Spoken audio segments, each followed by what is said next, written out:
is Cheryl, and this is a new podcast that we've just created as the Adult Leadership Advisory Board, or ALAB.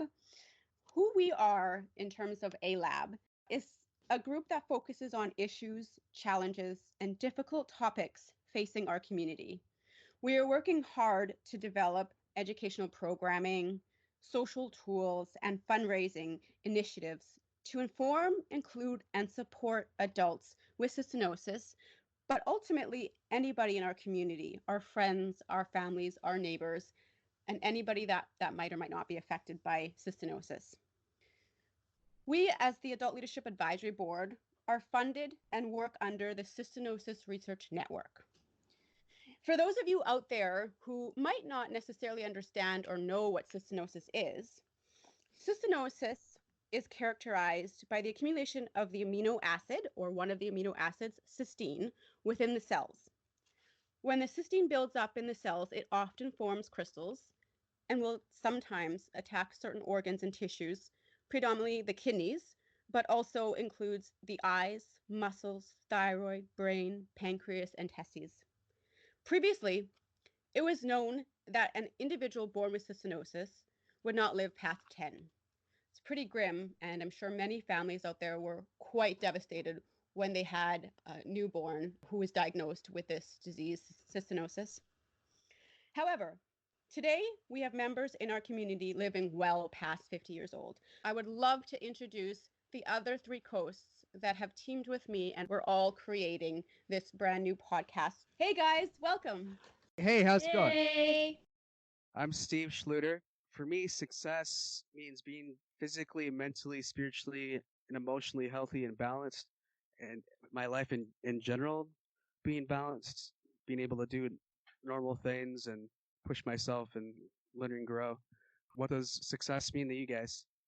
Hi, I'm Jana, and success means to me the little obstacles we overcome as we grow older and the things we go through, and being able to pass that on to younger generations and help them through whatever obstacles they have to overcome. Sara, what does it mean to you? Success means to me having a support system and being able to have an outlet or an escape. And my outlets or my escape would be cooking and baking and singing.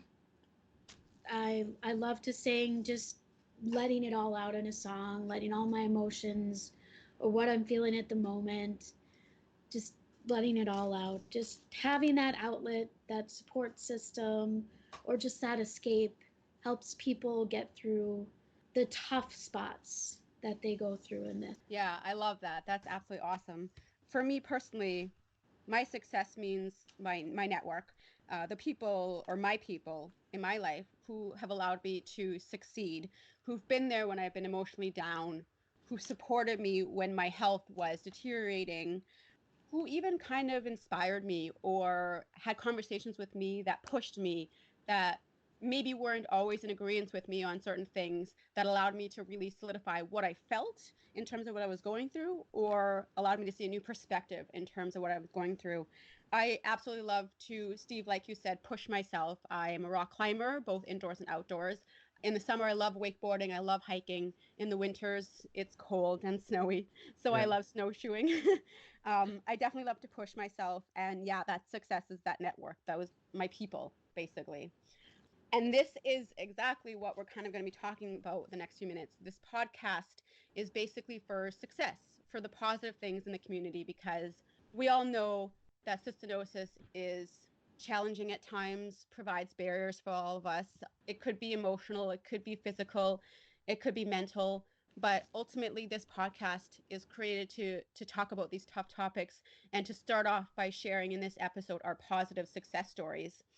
So that's awesome. I totally agree with all of you. Jana, did you mention what some of those things that you love doing in terms of your sort of way to escape and sort of cope or help you with like activities? Yeah, I like to do oil paintings or acrylic. I'm kind of artsy, so I like the crafts part. That helps me in the tough times. Awesome. Creativity. I'm not so creative. I can't paint or draw. Well, I Me can't neither. I can't Yeah. draw, but I can paint. Yeah. That's awesome. Yeah. Steve, do you have a creative side? Yeah. I like to play guitar. I've written songs on and off since I was 19, and I've done acting on stage and plays, and I've doodled. I love the doodle, even when my doodles don't turn out looking the best. so, Yeah. so sometimes it's fun to when it doesn't turn out the best to figure out how I can fix it. Right. It's kind of like life, right? Okay, so that doesn't Yeah. work. How do I make this better? Yeah. Yeah. Exactly.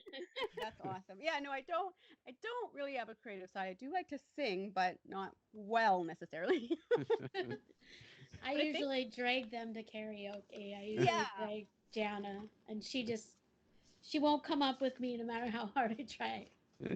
I support her. I support her through watching and clapping. That's awesome. I'm not going up there. Yeah. It's so, I don't know, it's so important to have that. Like for me personally, like Steve, you said, pushing yourself. Like Yeah. I think for me, getting up on that wall, whether it's indoors or outdoors for rock climbing, is like if I just like, found out sort of my blood work isn't good, or when I knew that sort of my kidney was failing, there's nothing I could do, or those moments in my life, even that are away from cystinosis, like maybe I'm not doing great in my job for a week or something's going not well. Yeah. I just literally go to those rocks. I cling on for dear life. I push myself harder. I go harder and I send a route or I get to the top. And it's just like all my emotions are going into that route or into that climbing moment. Yeah. Like, so I get it, Sara. And like, yeah, all of you guys, it's like that victory, that kind of separation of what you're going through, whether it's your illness or your personal life, and like the achievement you've just done, whether it's like drawing or getting a route. Yeah. It'd be interesting to see what other people have in terms of their success stories or what they feel is, their success or positive moments in their life and what they have to share. You can make comments as well for this podcast. So if there's anything out there that you are all feeling or experiencing in terms of success or positivity, definitely encourage you to write to us in whatever mode that you listen to your podcast or this podcast. That would be awesome. I don't know about you guys, but in terms of the sort of devastation that parents felt back in the day when it was still known 10 years of age is sort of the life expectancy of this illness while your parents went through. I mean, I had a cousin, I don't know if you guys know, but I had two cousins, that both passed away from cystinosis. So it was like when I was born in 1983, it was like my parents probably thought, okay, well, we're not going to have this little girl past the age of 10 or 11. And I mean, I can only imagine, right, the devastation that parents feel. I know my parents just spent a lot of time in the hospital and praying. I don't know about you guys. Yeah, we were born in '83, and it was kind of devastating. Well, when they took us to the doctor first in a small town in Williston, they didn't know. They thought we had like a vitamin D deficiency and that we were being, neglected, but that wasn't the case. Luckily, our mom was like a lab technician, so she knew what to look for. She knew something else was wrong. They referred us to either the U of M or I think it was Denver or something like that, but Dad chose U of M because he's a Vikings fan. My mom told a story about finding a book at U of M, and it was a little bit of an older book about cystinosis, and reading it, and this was right before I was diagnosed, and she was just really hoping that that's not what it was, and then got diagnosed by the doctor with it, and it just broke her until he started to explain that there was new medication that was really promising, and it wasn't as much of a death sentence as it had been. I was born in '88. Right. Hey guys, what's U of M? Yeah, for me, it's University of Michigan. And for me, it's University of Minnesota. Both of us. For me and Jana. And Thanks, guys. they went to the doctor, and they found out from the doctor that we had cystinosis, but luckily there was a trial going on, and he got us into that beginning trial, and we got the medication we needed. It was still in trial basis. It wasn't available to the public. but we were able to get the medication we needed. That's awesome. That's similar to me. That was, and perhaps that was our parents' success, right? In terms of having a child with cystinosis, my parents were able to get me, after some fighting with our health minister, and not negative fighting, but just in terms of advocacy, on that drug study for, I guess it would have been in liquid form, which was for me like cysteamine, so right? Yes, it was so gross, so gross. Oh, Yeah, that was Yeah. my mom tried to mix the cysteamine with juice, yeah. and it was a long time ago, but I still remember how awful that taste was. It was the most. Oh, I don't think I've ever tasted anything that bad in my life. yeah, and when they mixed it with juice, it looks like if you mixed it with orange juice, it looked like green almost. it just overall was. I was so glad when it came out in pill form. Yeah. Yeah. Yeah. I think we all were. my brother had to try to help me take my meds when I was young because I hated the taste. And so there was like a Scholl solution that was like 7-Uppy that I actually didn't mind. It was fizzy. And so my brother would always be like, okay, here come the bad guys. Here come the bad guys. Come on. And he'd like, come on, drink it quick. It's gotta make it fast. They're coming. And so I drink the gross stuff. And then he's like, okay, the good cops are coming. Here we go. And he'd feed me the Scholl solution. So that's how we got through it in the Simoens family. Our dad would usually have to sit with us and make sure we swallow it because you know how you get that gagging feeling because it just tastes so disgusting. You're like, Yeah. And so he'd be like, "Come on, just swallow it. Just swallow. I'll give you we'll go buy like a little trinket toy or something really, just he'll basically bribe us to take it." Oh, good old bribes. Whatever it yeah. took. Whatever they can to get you to take it. I mean, hey, it was worth it, right? I mean, for Yeah. those of us who are constantly on it and have parents who are really trying to do the bribes and do what they can, it was worth it. Yeah. Oh yeah. Yeah. Yeah. That's awesome. It's so good to kind of see the advancements of how times have changed, medication in the medical field has advanced, and we don't have to think like we did in terms of, fatality at the age of 10, right? Yeah. Oh, for sure. No, it's awesome seeing the younger generation of kids Yeah. and how healthy a lot of them are. Yeah, no, exactly. And just so you know, Sara and Jana are the Healy twins. They're sisters. Yeah, we're twin sisters with cystinosis. Yeah, so her story is my story.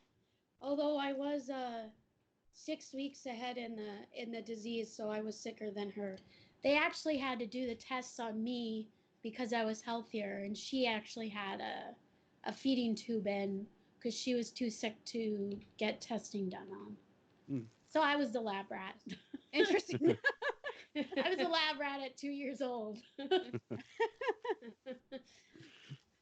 were this is something that I kind of just thought of now in terms of siblings. How were your siblings when you were diagnosed? How do they react? Do you know stories? I mean, they'd help take care of us because we were the youngest of all 7 of us. Oh wow. So, but I think they kind of distanced themselves. We're not too awfully close with our family. But I mean, it's because we don't have the same interests as them. Our family's a big sports, go sports, and we're the complete opposite. Yeah.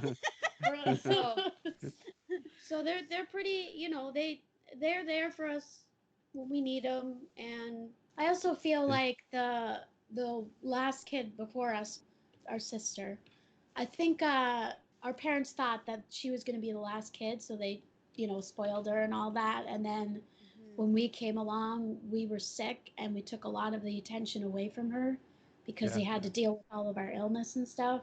Yeah. And I don't know, I don't know if she would admit it, but I think that kind of had a little bit of an impression on her. Oh, yeah, I get it. I actually have a sister who's a year and 18 months older than me. So for like the first 10 years of her life, she would not hug my mom because my mom obviously being my mother, spent so much time in the hospital. And so I think that definitely affected her in an emotional sense. We are close now. She's actually a person that I'll go to if I want a different perspective, because I know she's not going to be that like support cheerleader. She'll say what she thinks.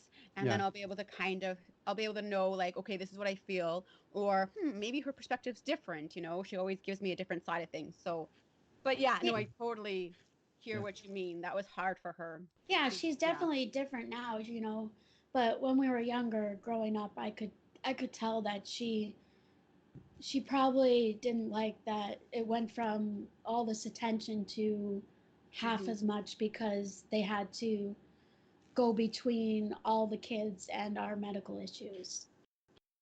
Yeah. I have two older brothers, and I'm the youngest, and my middle brother, I think, when he was younger growing up, had a little bit of that jealousy thing going, being both the middle kid and then having a little brother who got more attention because he was sick. Later, he said he enjoyed having a little less attention because he could get away with stuff that that me and my oldest brother couldn't get away with. That is true. They're not looking. Why not? That's funny. I wonder what our siblings would say would be like a success that they feel in terms of sort of having a sibling who has cystinosis. Because I just think this, because my sister, who is quite a bit older than me, she's 16 years older than me, Christine, she actually has like this little comic book that she wrote. It's like Bigfoot. I can't remember the name of it, but it was like Bigfoot and the sisters, I think. Yeah.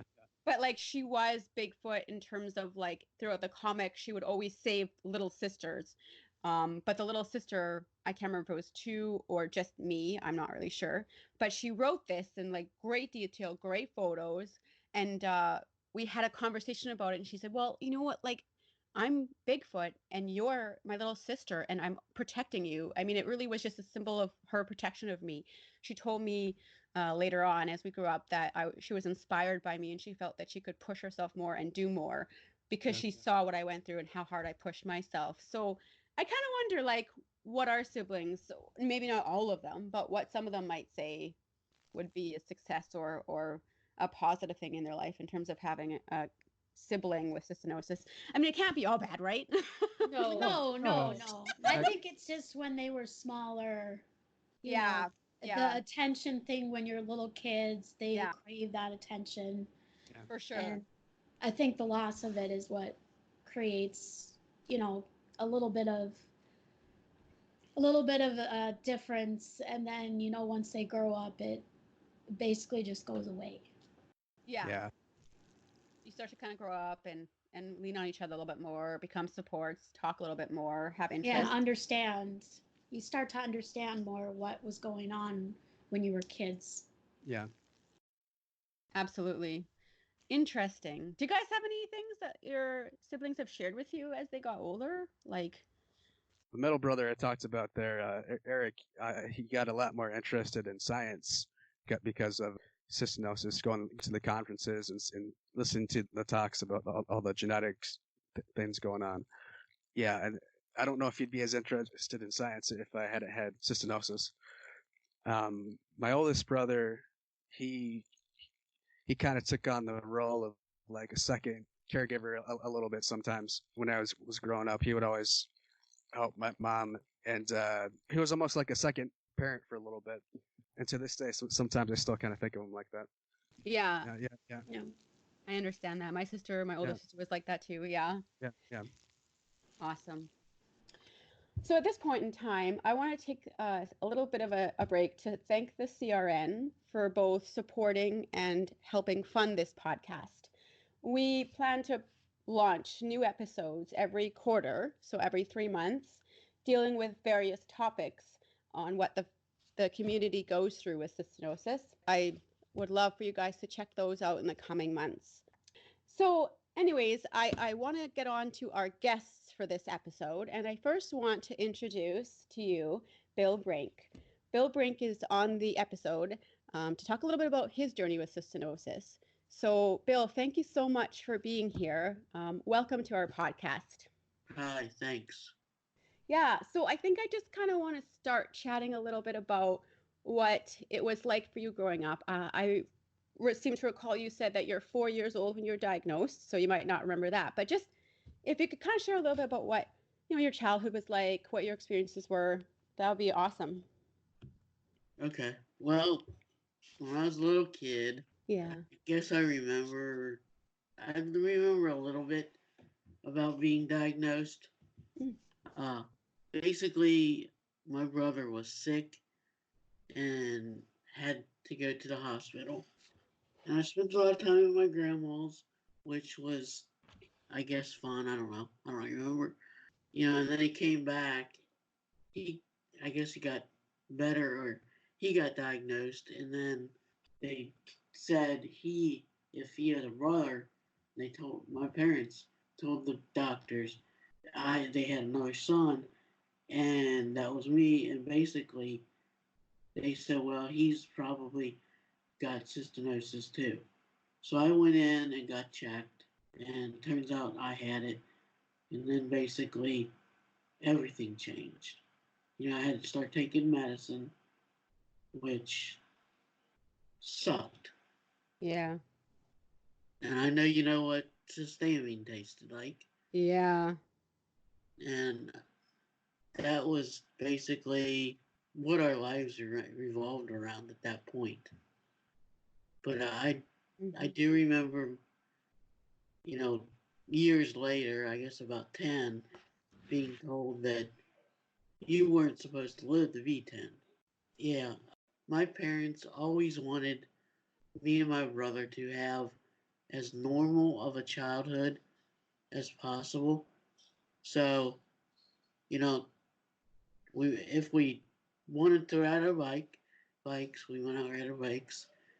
I remember the one time after my first kidney transplant, I got home from being in the hospital for 7 days, went outside and hopped a chain link fence. That was 4 foot. Oh boy. And my mom told the doctors, and the doctor said, well, if he was 40, it probably hurt him, but he's 12. Let him be a kid. And, Sorry, Bill, you were 12 when you had your transplant? Is that what yes. you said? And then how old were you when your brother was diagnosed? He was 2 and I was 4. Okay, awesome. And your brother is, so he was 2. So he's older than you, or is he younger than you? Oh, he's younger.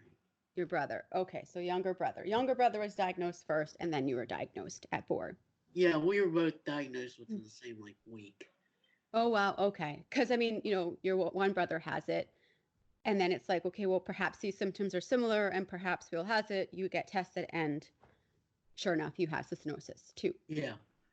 They basically didn't, they drew the cystine test, but they could tell because I was 4 and I was so short and I was always wanting water and going to the bathroom and things like that. They waited for the results, but they knew that I had it. So do you remember what that was like for you? I mean, I know you were only 4. Do you kind of have any little memories at all? Not really. Yeah.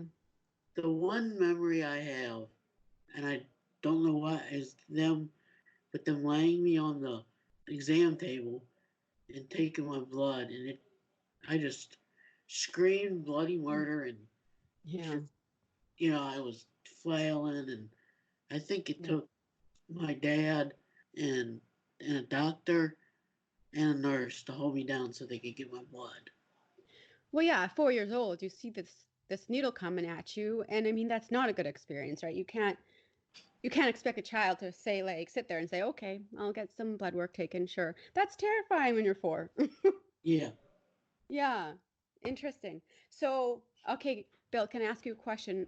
Your brother, is he living today? He passed away in 2011.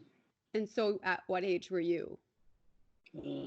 I think I was 32.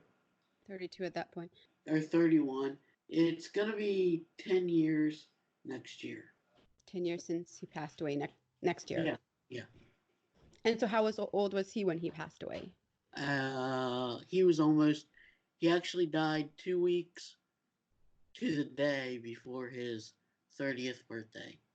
So Bill, I imagine that would be a pretty terrible experience. If you don't mind sharing, even just briefly, what was that like for you? What do you remember going through and thinking in your mind and looking back at sort of those memories with him? Well, both of my parents still work and were working at the time, so I was kind of, during the day, my brother's, I don't want to say primary caregiver, but that's really what I was. His mind was all there, Yeah. and I can't imagine being that old, 30, and your body just shutting down. Yeah. And I mean, I knew he was choking a lot. Mm. He had gotten a feeding tube, which he swore that he would never do. But I still remember it. He actually died on Easter Sunday, the Friday before he had choked really, really bad. He was on oxygen too, and he just got so frustrated, and he ripped his oxygen out of his nose, and he goes, "I want to die.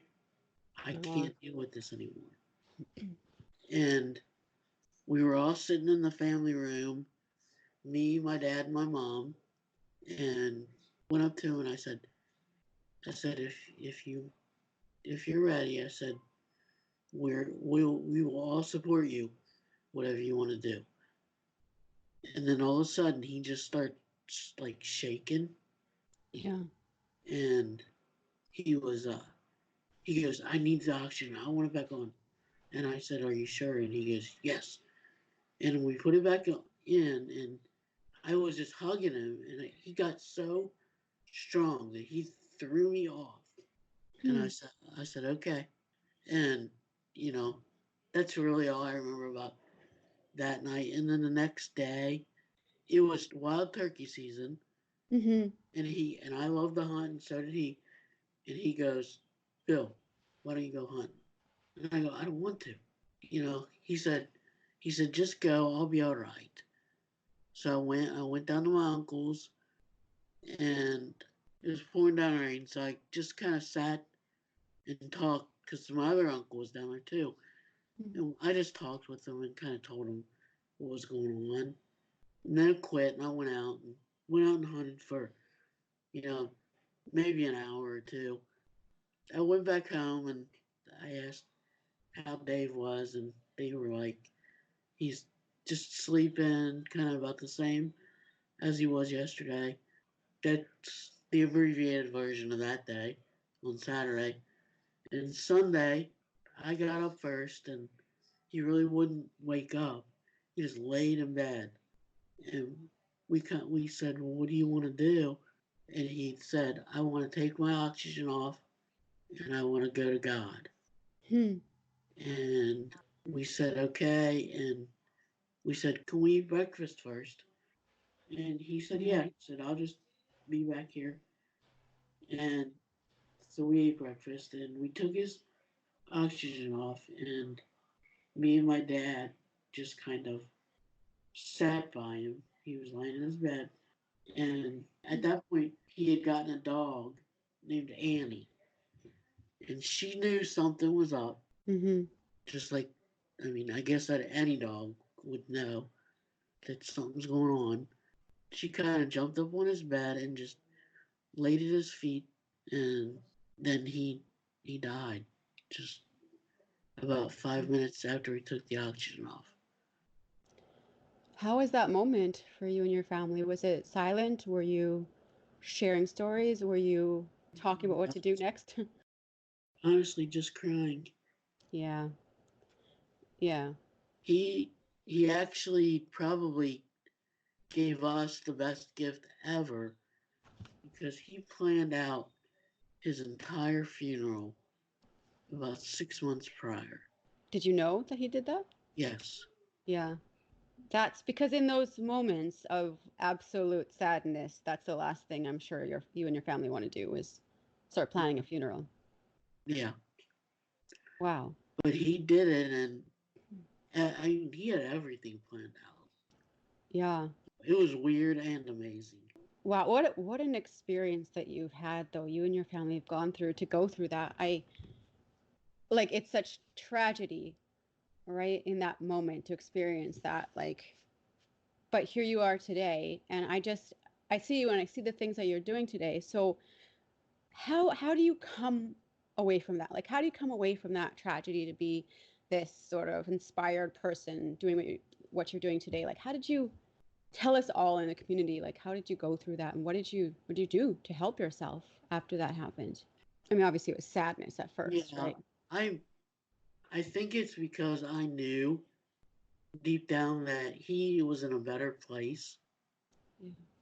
And I guess kind of jump forward 4 or 5 years. I have a great friend base, great family, and around 2015, I've always had weakness in my hands. Yeah. I just kind of noticed that things weren't right with me. Earlier that year, I call it an episode. I was fishing with my dad. We were on Lake Cumberland, which is about an hour south of where I live. And I said, Dad, I said, my vision is like closing in. And he goes, well, it's getting dark. Take your sunglasses off. Right. And I go, oh, yeah, okay. So I took them off, put my glasses on. And I guess 45 minutes had passed. And I go, Dad, my vision is still doing that. And he goes, well, what do you want to do? I go, let's go back to the dock and go back to the hotel. I said, let's get a good night's sleep and then we'll go fishing in the morning. And he goes, okay, we'll do that. And by the time I got back to the dock, I could not speak. It was almost like I was speaking Chinese. Huh. I mean, I wasn't speaking Chinese because I've never spoken in my life. And so we sat at the dock for probably, I'd say, a half hour because he was really, I mean, I could tell he was really scared. And my dad's the type of person that I've never seen him scared with me or my brother. And he goes, I'm going to go get the truck. We'll get the boat out of the water. He goes, do you want to go home? I don't know. You know, that was my my answer. He could have said, do you have to go to the bathroom? And I probably would have said, I don't care. Yeah. So that was an experience. I went to a doctor and he goes, you're the weakest person I've ever seen. Ugh. And I go, oh, yeah, okay. He's like, no, you're really weak. Did he mean physically? Yes. Okay, yeah. Huh. He's a neurologist, and I can kind of tell from the shape of his body and that he works out. Right. Or had worked out. And, you know, then he kind of got lippy with me, and I just lost it. Yeah. Said, my brother's dead.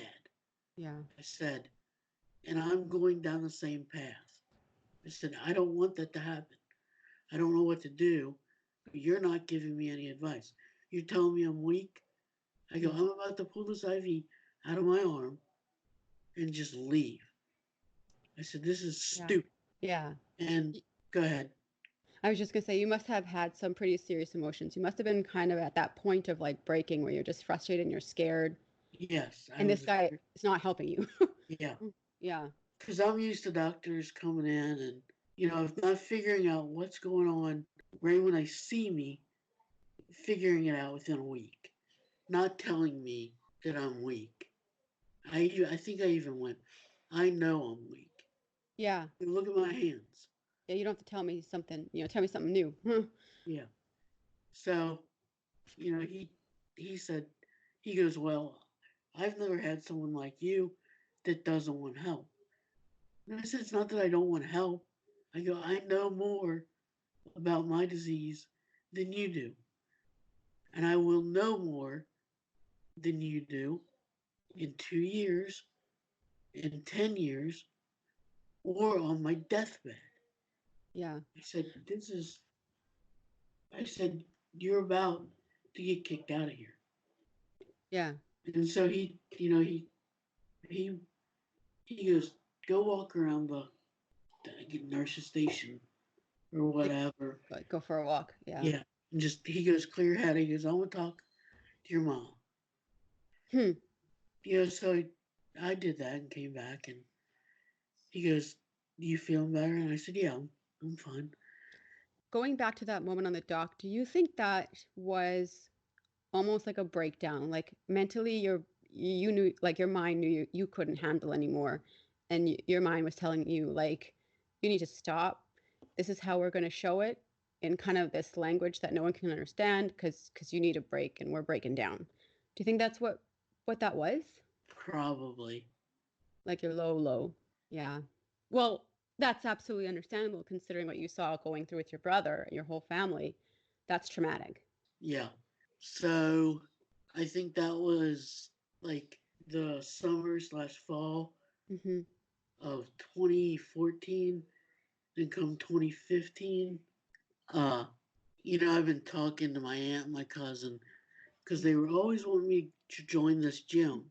And they always kind of said, I think this might help.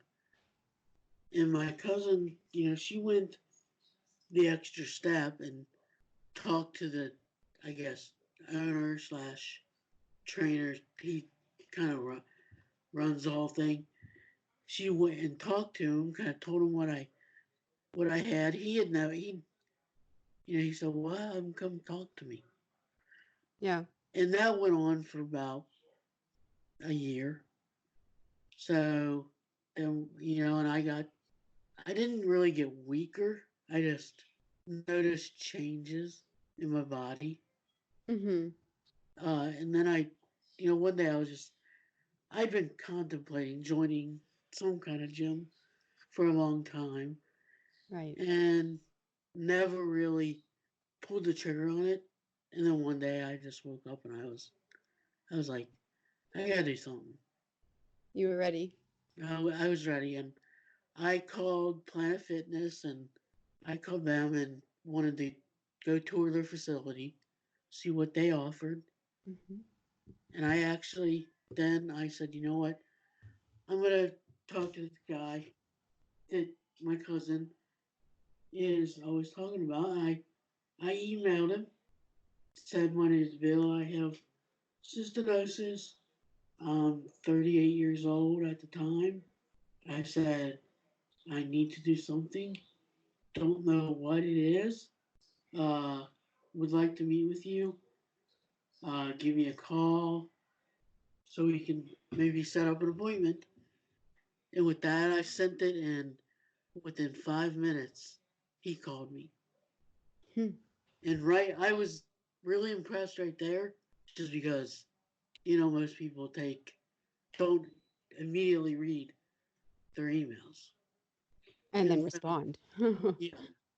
Yeah. And most people don't respond when you say you have a debilitating or chronic disease. Yeah. So we talked for about a half hour, and he said, why don't you come up to the gym? He goes, and then he got cocky, and I on it. He goes, I can fix you. And I go, you can't fix me. I said, so get that out of your mind right now. You cannot fix me. Yeah. You may be able to make me feel a little better. I said, because right now I'm at the lowest point I think I've been. I said, you don't got to worry about anything like, me hurting myself or anything. I'm not going to do that. I'm not that type of person. So that was on a Friday. He said, come meet him on a Sunday. Went up there on a Sunday and walked in, and there's all these guys working out in this gym, and I'm looking around, and I'm like, what the heck did I get myself into?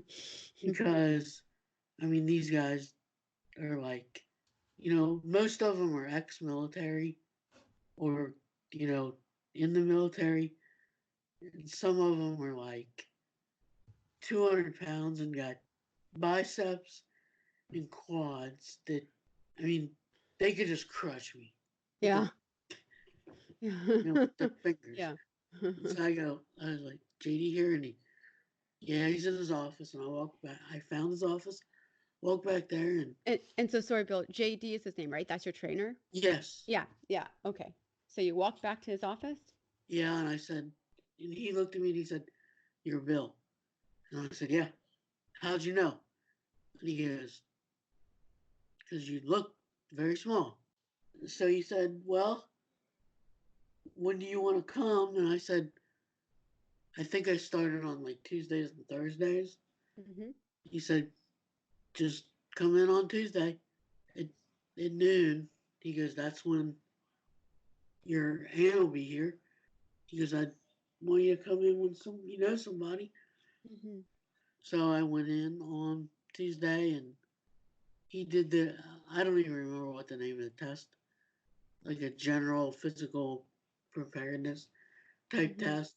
He did that and kind of showed me the different exercises, but it pretty much took me the entire time to do them. Okay. And when I got done, he goes, "When are you coming again?" I said, "I'll be here Thursday." Got there Thursday, and I was just like, I'm dead. You're so tired from Tuesday. I wasn't tired. I was hurting. Gotcha. And he goes, "Well," he goes, "we got to get you on a nutrition type program." He's like, "I'm not going to tell you what to eat or anything like that." He goes, "Because at the beginning, your weight will start to fall off, or, your body will start to adjust and just things like that." So we basically did this kind of the same thing, and I was sore again, and Yeah. I think I was sore for 2 weeks. And then it Wow. started to get better. Yeah. I stuck it out for 2 weeks because I was just like, when are you gonna quit? When are you gonna quit?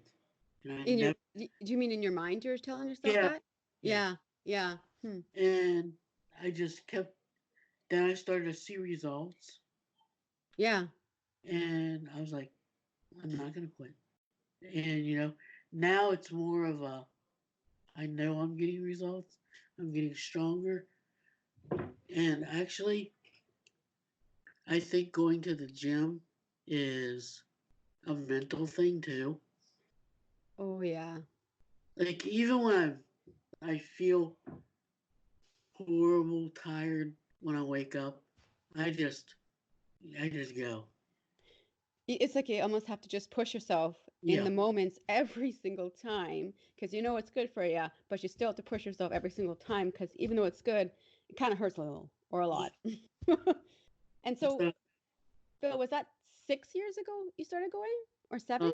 no, it's only been 4. 4 years. Okay. So then you're 42 now, and Yeah. that's 4 years of gym going. Okay, so Bill, tell me then, from then to today, how are you feeling strength wise? What do you feel like this has done for you going to this through this program with JD? It's been awesome. I mean, I feel I don't know how you feel strength because, No, like, yeah. right here, right now, I don't feel stronger. I know I'm stronger. The gym I go to is a powerlifting gym. So, there are exercise bikes there, like every gym, but I've never been on one of those bikes. Mm-hmm. The only thing I do as far as, I guess, things like exercise bikes, treadmills, is I row Hmm. when I go just to warm up. Yeah. But I think that, so I kind of know what you mean, like being a fellow, so I don't power lift, but I weight lift for sure. I think that it's like feeling strength. I get it though, because it's almost like you might feel in the moment when you're sitting at home and you're tired and you're feeling kind of lazy, or you're just sitting, whatever. But you know that you can get up and you can push that much weight, or you can lift that much, or you like mentally know what you can do, even in those moments when you're just kind of lazing around or whatever. Like you know what you're capable of. There's that Yeah. feeling of strength. Is that kind of it? Do you kind of relate to that?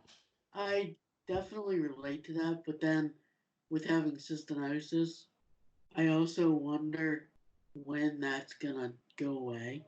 Yeah, or slowly kind of fade. Like, And JD has told me that it takes muscle 4 weeks to start degrading. yeah, So that I guess that's good. And my yeah, doctors have also said, you know, because I've asked them, does my muscle go away quicker? And right. they've kind of said no. Yeah, right. I think that's true. It's going to be a slow progression down, just like anybody else. So, you know, you don't use it, you lose it. But Right. I think what's so inspiring with your story, Bill, is everything you've been through in terms of the tragedy of losing your brother, and not that long ago, and your whole family is sort of picking themselves back up, and you getting that courage, despite the muscle deterioration that we all go through, to go to a gym and to power lift every day, because that's just something that you feel it's basically something you need to do, right, to survive, because you don't want to take this lying down. You No. want to try, you want to fight, you want to, okay, fine, I'm just maintaining, I'll just maintain. But I think that that's your story, like that's an inspiring story that you have, like from your brother, kind of, and all of this tragedy, girl, someone who's not going to just lie down and take it. And Yeah. I think that's amazing, that story you have. So just, I'm kind of intrigued. Paint a picture for me. When you walk into the gym on an average day, you say row for warming up. Then what do you do? What do you lift, like Well, exercise wise? well, I actually, when I warm up, I row for 500 meters. Nice. Then I go and I work on my grip. Ah, Uh, yeah. and I've had some issues with balance Yeah. recently. So I'm going to a physical therapist now, but she basically said, since you go to the gym, geez, if you don't mind doing the exercises at the gym when you're there, you might as well do them there because you got somebody to make sure you're doing them right, help you if you need it. So I work on my balance. Good stuff. It's mainly my grip. I don't even know what kind of it's he calls it a Russian grip machine. Hmm. Uh, and I put 25 pounds on it, and I do 50 reps just with one with each hand, and then I do 75 with both. Whew. Then now, actually, I every once in a while he basically uh, concocts a workout for me. But recently, I've been doing all of the other class work, which is basic. You know, I go on Tuesday, Wednesday, Thursday. Tuesday is upper body, Wednesday is leg day, and core. And then on Thursday is either leg or upper or a mixture of both. Every once in a while, I'll go Friday. Friday is cardio, Okay. which is horrible. I hate cardio. I hate running. I don't think you could run it, get me to run if somebody was running behind me saying Yeah. that Yeah. punch me. But, you know, we usually do a floor press for upper, a bench press is like the main strength, Yeah. Bench or a press. push press, things like that. And then two or three little workouts. It might be for time or not, like 3 sets of 15 hammer curls, 3 sets of 15 sit-ups, the tape press, or things like that. And then the other day he had us row for 3,000 meters, which Oof. it wasn't. Or not 3,000. Yeah, it was meters. That's a So, long time. Yeah. and then, leg day is squats or whatever. Did you mention though? Yeah. Did you mention that you do leg press, right? Like the leg press machine? Yeah. And now what's the weight that you can do? Or you typically do, I should say. Typically is about 300, 350. That's crazy. And that's awesome. the one day I had gotten 530. Jeez. That's amazing. Like, I just think, that's defying all odds in terms of muscle deterioration with cystinosis. And I just find your story so inspiring because of what cystinosis kind of is to some of us. Yes, there's lots of other side effects and characteristics we have, but the muscle deterioration, to be able to come this far, to have someone say you're weak and not really doing anything, to being able to leg press like as upwards of 500 pounds. Like, maybe it's not all the time, maybe it was once, but like that is super inspiring, Bill, because not all of us think to do that. Not all of us think we can do that, right? And you're doing it. And I think that your story is just such an inspirational story full of success. And I'm just so happy that you were on this show. I'm so glad you're on this show. And actually, you did a fundraiser last year, right? With JD, your trainer, Yeah. for cystinosis. Yeah. What was that like? It was fun. We did a weightlifting event. Yeah. It was basically a mock meet, because he really wants me to be in a meet just to see. He goes, you're 42. I think I am now down to like 138. So I would be the only one in my weight class. He goes, you'd get a medal. And I go, I don't really care about that. I said, my medal is living. Yeah. And he was like, that's amazing that you say that. And he goes, let's have a mock meet. My parents provided lunch for, I think there were 30 lifters, and they were the guys that I just knew from passing in the gym. Those were the guys that you were intimidated from or by last when you first kind of stepped in. Yeah, that's awesome. I mean, I don't think I was intimidated, because I don't think they would literally crush me. Yeah. But, and like my mom said, I was doing my own thing. I knew I wasn't going to get over, certain weights or poundages.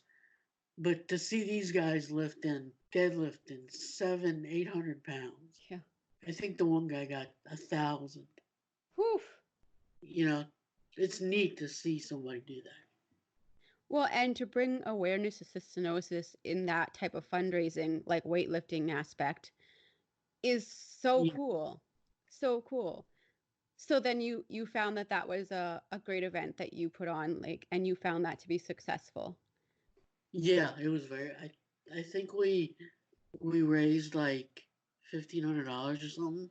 Nice. For cystinosis. That's awesome. The funny thing was that the one girl that she had asked people at her work, and I think she came in for 4 days with money. Like every day for 4 days? What's that again? Like she came in every day for 4 days with money? Yeah. She came, like the Monday after, she came with like 400, and then like, just 5, 10, 20, 30 bucks here and there. And I was like, who is giving you this? All the people at my work. And I had so many relatives donate online and things. I honestly don't really know the definite amount, because so many people donated online. Right. So, but it was And then, I guess, in November of this year, my trainer, JD, his wife's parents they always have a Thanksgiving type thing at the gym because it's a very, very close knit community. And her parents were there, and her mom goes, "Hi, Bill. I'm Galen's mother, and I wanted to give this to you." And she gave me a check, and I was like, "What's this for?" And she goes, "Can't you read? It says the Cystinosis Network, the research network." Mm-hmm. And I was like, "Well, thank you." And she said, "Did you see what I put on it?" And then the memo, it said, "Stand up for cystinosis." And she's like, "I'm a little late." Aw. Really cool. That is super cool. That is super cool that you brought awareness of cystinosis and you were able to donate all of that to Cystinosis Research Network. I mean, they are a network that prides themselves and focuses on being there for community and setting up like programs and different things for the community. And like, you did that. I know. That's so cool. Well, I think that it's probably time to get going. But Bill, do you have any kind of final words? I remember you mentioned a quote to me a while ago from your mom. She said to you that it's like you're going to the therapist, right? Yeah. I think that's a really cool thing because that's what it's like for you, right? Like this is your therapy. Yeah, and I get to lift stuff. Yeah. I think Sorry. that JD is a great guy. I mean, he's really helped me, and I would anybody out there that I don't well, I was told as in a youngster not to do these things. You'll hurt yourself. Mm-hmm. But I did it, you know. I did it, and then went and asked my, "Hey, I'm going to the gym, lifting lots of weight. Is that okay?" And they my one doctor said, "Just don't hurt yourself." Yeah. And I never have.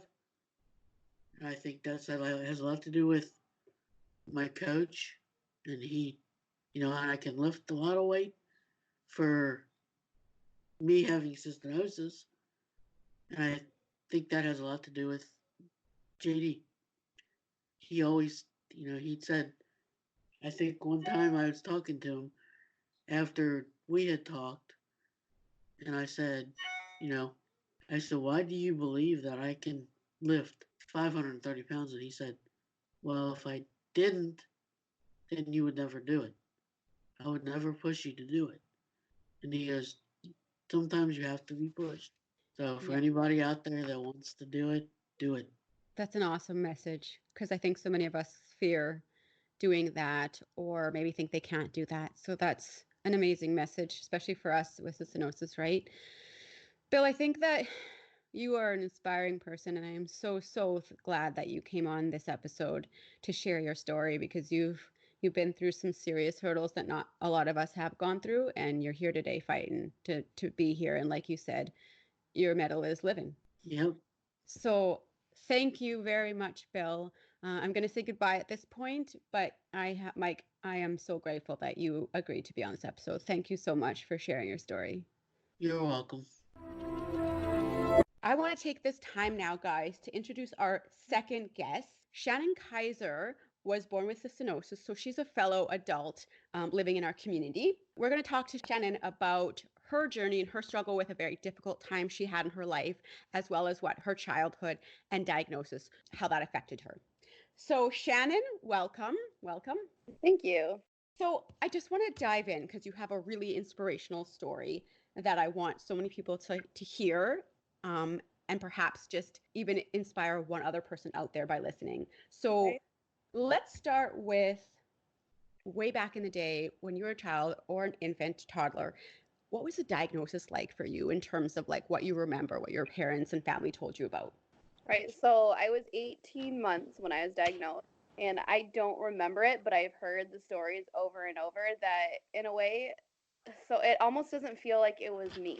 Like it feels like my parents are telling this story about some other kid. And every time I hear them tell a story, I get really sad and I think, oh, that poor child. And I'm like, oh, wait a minute, that was me. Totally get it. Yeah. So I was at about 17 months, I was diagnosed with failure to thrive. And then I had been walking just fine, but the rickets in my legs got so bad that I could no longer stand because it hurt so bad. So I could no longer walk. And my dad said I would just sit there and drink glass of water after a glass of water. And he said my belly was extended, and he just looked at me and he's like, "This is right." So they took me, and I was first misdiagnosed with diabetes. So they treated me for diabetes for about a month. And then my dad said I was just taking a bath one night, and he looked at me and he was like, "We are taking her in, and we're not coming back till we get answers." Wow. What was the reasoning like as to why he kind of looked at you and said that? Like, He just looked at my deformed body. oh, wow. Then Yeah. water I was drinking and how that's all I wanted to do. And he was like, "Not right." Yeah. So they went in to Grand Rapids, where I'm from, and the doctors there thought I might have this thing called cystinosis, but they weren't sure, and they don't treat it there. So they sent us to Ann Arbor, which is about a 2-hour drive, and where we were greeted by Dr. Taney, who is actually, well, he's kind of big in the cystinosis community, but he's the one that discovered cystagon. So he discovered the treatment for cystinosis. Wow. Yeah. That's wow. Right. And so we were brought to him, and he looked at us and he looked at me and he goes, "Oh, you guys must be Shannon." Like, he could just tell by looking at me. "Yep, she has cystinosis." Oh, wow. How lucky to have a doctor who's so knowledgeable. Wow. Yep. But this is the part of the story where my dad tells it that it's most difficult for him, because he describes it as the stainless steel room, where I was in this room and I was pulling out my IVs, so they had me in basically like a straight jacket, and I was just crying for water, and I wouldn't take my medicine. And so the nurse walked my dad through she told him to put the medicine in my mouth and then plug my nose, and I would have to choose to swallow the medicine or drown, and I chose to drown. Yeah, so then the nurse had to revive me, and Wow. my dad said that he just fell apart. He's like, "That's it, I can't do it," and he fell apart on the floor, curled in fetal position, and just was sobbing. And the nurse looked at him and she said, "Kevin, this is your daughter. This is your new life. You get up and you learn to do this, or she will die." Wow. Yeah. Those are some fierce words. Yeah. So that was kind of my dad's big breaking point. And when I often talk about cystinosis or my childhood, I often say that my parents loved me enough to torture me to health. That is kind of, that's true. That's accurate. Yeah. Yeah. Yeah. So that kind of began our journey. Can you go back a second? What do you mean by the drowning point? So when they put the medicine in my mouth and then plugged my nose, so I would either have to swallow it, or basically you would drown because you can't breathe. Wow. You were determined as a little girl. You were very determined not to do that. Not to take your meds. Right. So you were 18 months old. You were diagnosed. You did not want to take your meds. Yeah. Your father was falling apart. What were the next few kind of months and maybe year like? So then they had an NG tube down my nose, and that's how I was getting my medicine. But my dad was the one that asked, "Is there another way?" So he brought up, like, "Is there a way we could kind of bypass the mouth and go straight to her stomach?" And the doctors were like, "Well, yeah, we could give her a G tube," but a lot of my doctors were actually very against it and were trying to convince my parents not to give me the G tube. But they went ahead and had it done anyways, and apparently that was against protocol for cystagon at the time because it was still experimental. Right. So it was very controversial for them to put a G tube in me, but I had that until I was 17 years old, and I feel like it made a huge difference in my health and how well I'm doing. Right, like it gave you that ability to thrive, especially at a young age when you just didn't and couldn't really understand what was going on, right? Like when you're really young. Right, and now it's kind of the normal thing. Yeah. Well, we kind of age and we learn and we become more knowledgeable and we get a little bit more wise. Yeah. But that is true. It is difficult when you're a child. You don't really understand what's going on. When it comes to mental health, we all have our issues even when we're young, but we don't understand how to voice it, like what that means, right? Like, wow. Okay.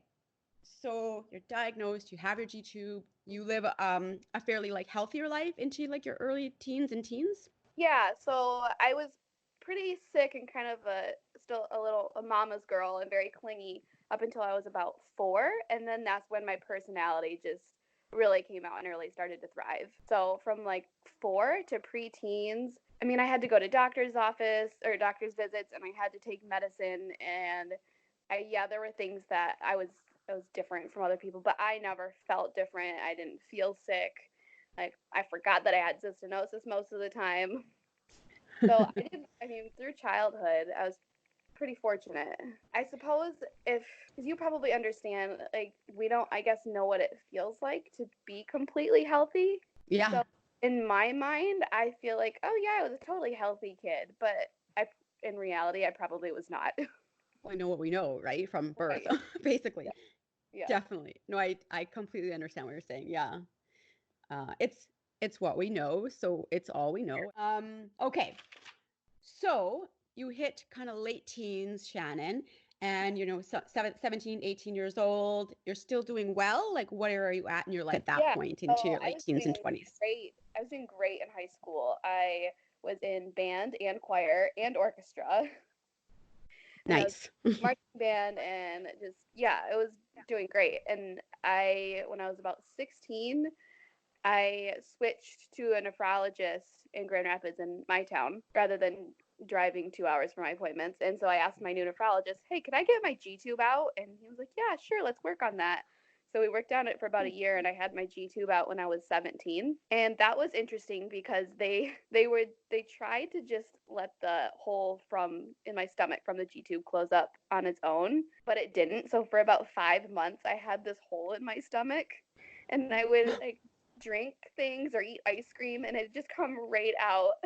And you could Whoa. get kind of seep into my shirt. Oh, wow. So it literally Yeah, drain. right. So I always like to tell the story. My friends would give me different things, like try drinking this or try eating this ice cream, and watch it come out. That's so like a 17-year-old, 16-year-old mentality. Yeah. So not necessarily like kind of awkward, but then made to be like okay, and like you kind of just went along with it and you had some fun with it then. Like trombone with my dad and my brother in our Easter cantata at church, and I was on stage, and with every note that I blew into the trombone, the water ring on my dress got bigger and bigger, and I was so embarrassed. And I looked at my brother, and I was like, can you see it? Is it obvious? What do I do? And he just looked at me, and he goes, see if you can hit the grand piano. What? And we just started laughing so hard, and from that moment I was like, it's all right, it's fine. That's a good attitude. That's a good Yeah. brother. Just have fun with it. Yeah, exactly. Oh my. Yeah. So today, Shannon, you are how old? You're 30? 30, yes. 30. Okay. Now, I do know that at some point in your life, recently, you did hit a low point, as many of us do throughout any point in our lives. There is that difficult point at whatever difficulty level it is. For each person, it's different. But can you take yourself back there and describe kind of from the start what was going through your mind, what happened, what was going on? Yeah, so okay, now that you say that, it's reminding me of different things I had through childhood. So I have a weird, I don't know if it has to do with my mutation of cystinosis or what's going on that is different from other people with cystinosis, but I began getting kidney stones at the age of 12. Oh wow, 12. 12, yeah. So my first one, I remember I was on vacation, and it was just the worst pain that I've ever felt. And I passed one small stone, and it was awful.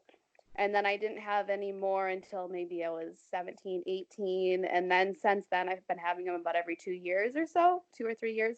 But it's weird because my first one, I remember being so painful. And then each one after that became less and less painful. Like my body was getting used to it.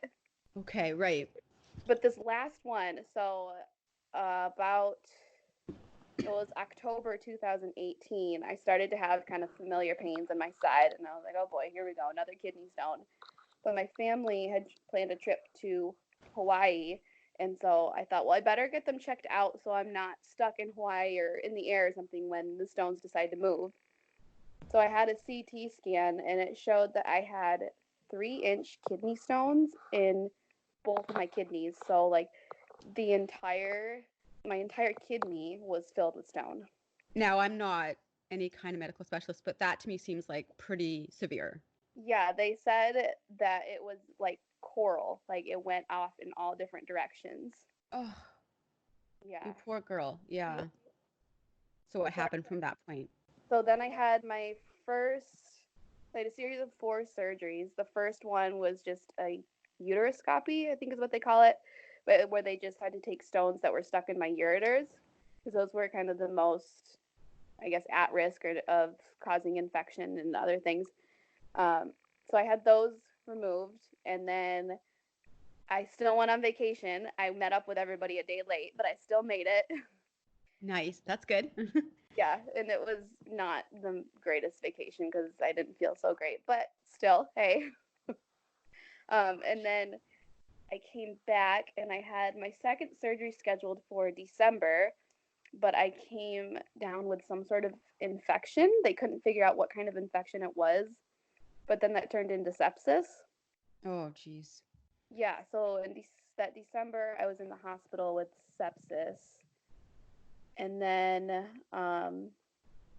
I got out of the hospital, and they wanted to make sure that I was healthy enough to go through another surgery.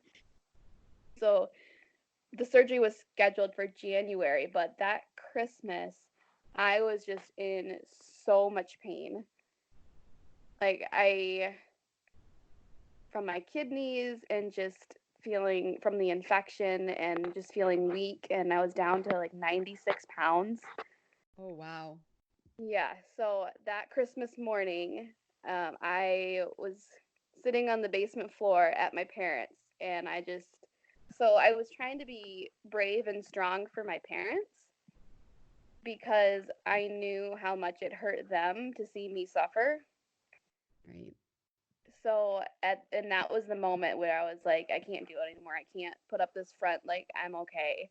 Like this is not okay. And my whole life I've been pretty positive, and I always just trying to make the best of every situation. But in that moment, I was like, I don't see what the positive in this is. I just pictured my friends with most of my friends now have kids of their own, and just sitting with their families and opening presents on Christmas morning. And I just wanted the day to be done because I was in so much pain.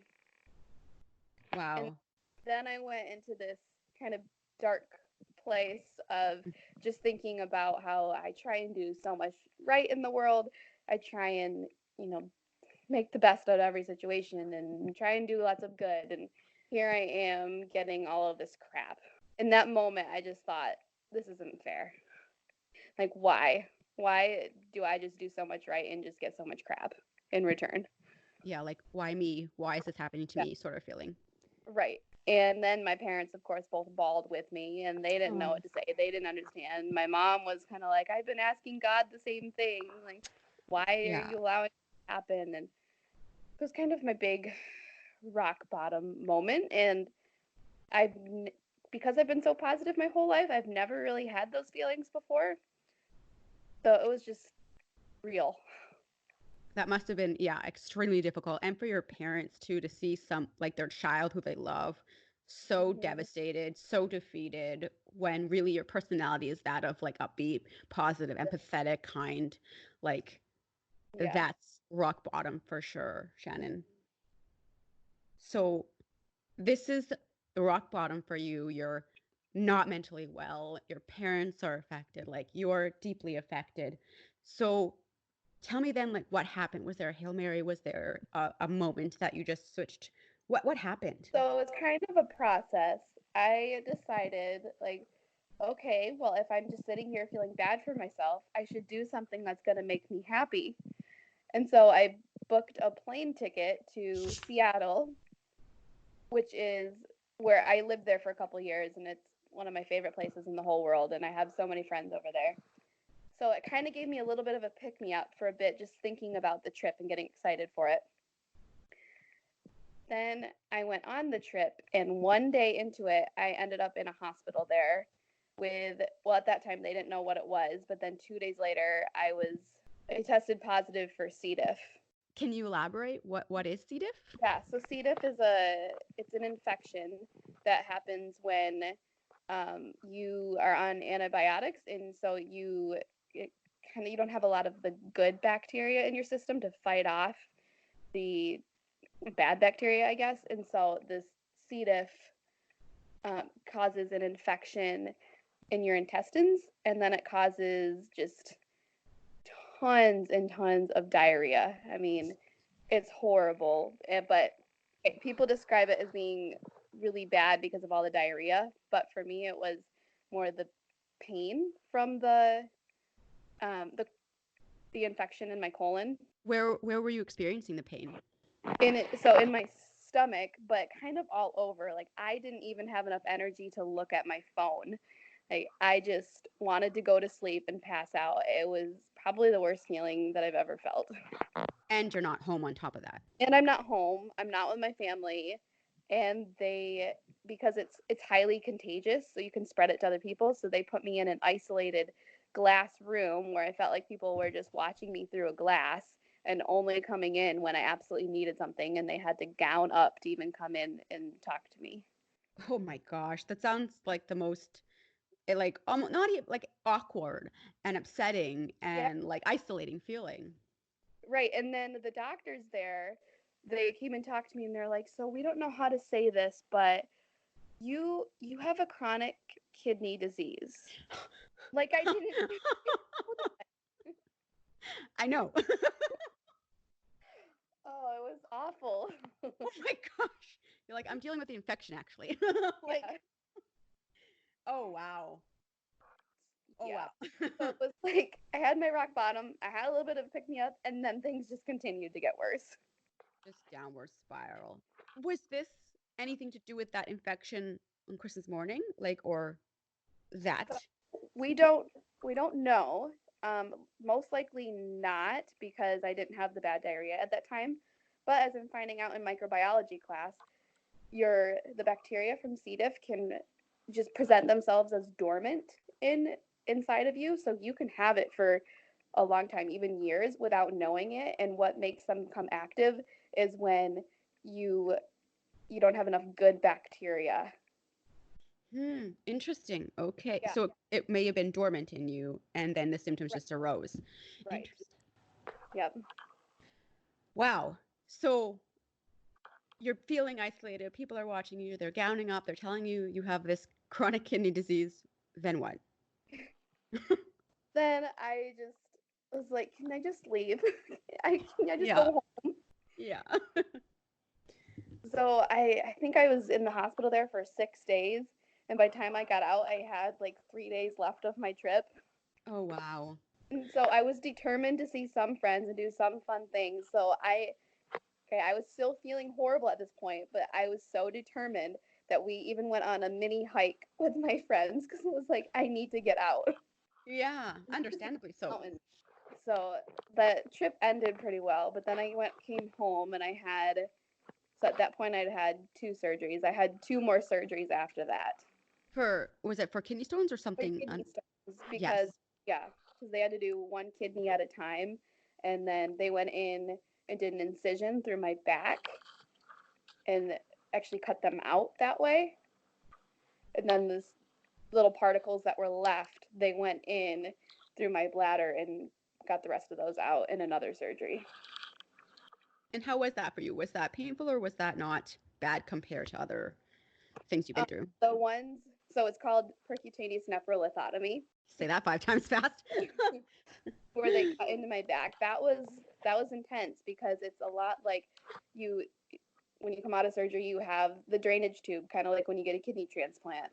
And so that recovery process took a while.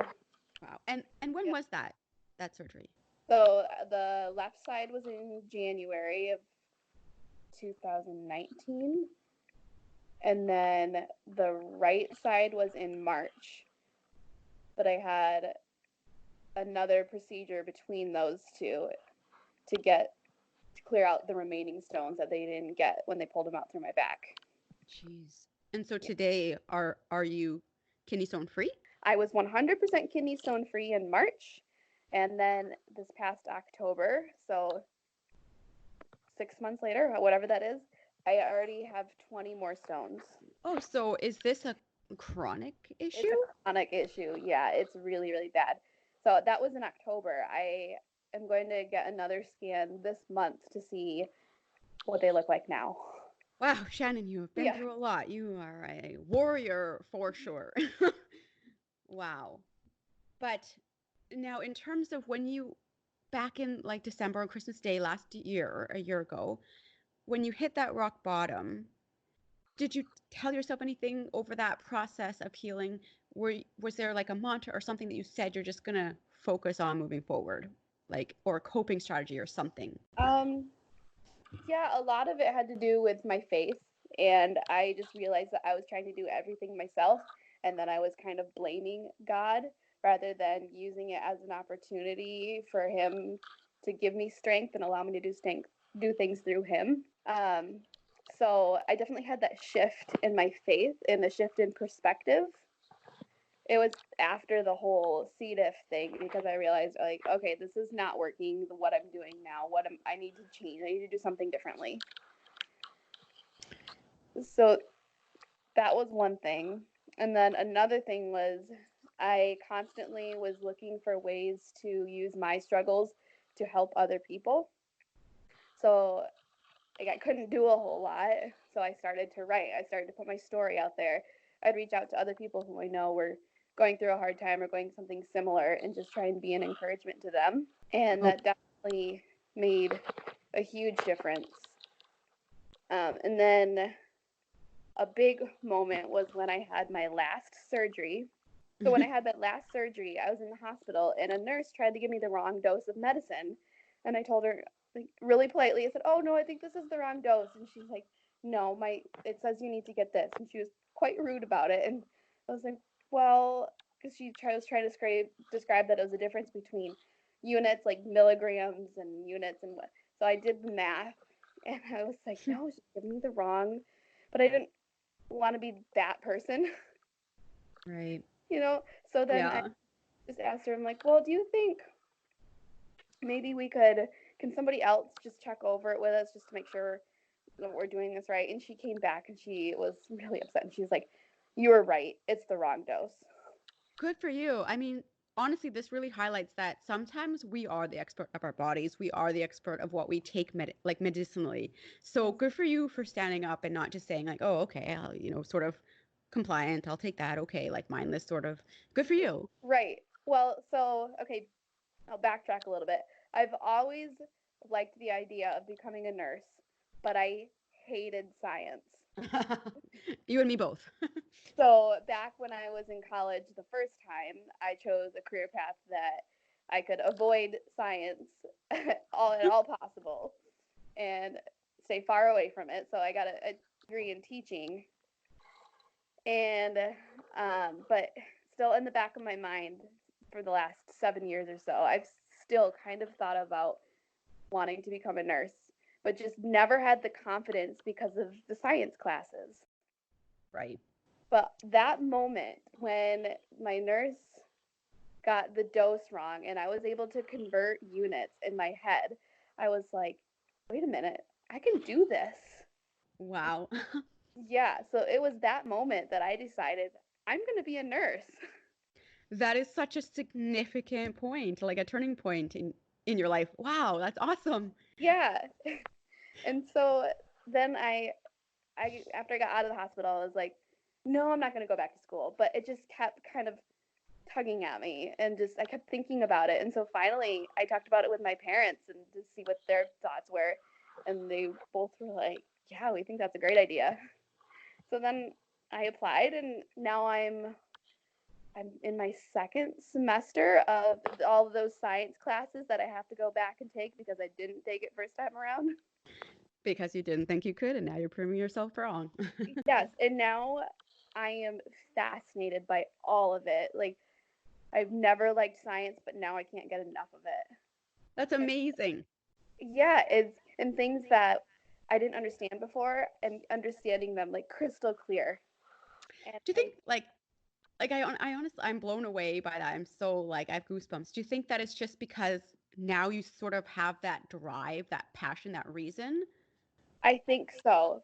It's definitely because I have that drive and that reason, but I also have so much experience as a patient. And like my microbiology class right now, it's all about infectious diseases, and I've had Oh, like 7 of those. hey, I can relate to this personally. You want me to report on C. diff? No problem. So, That's so cool yeah, in a weird way. right.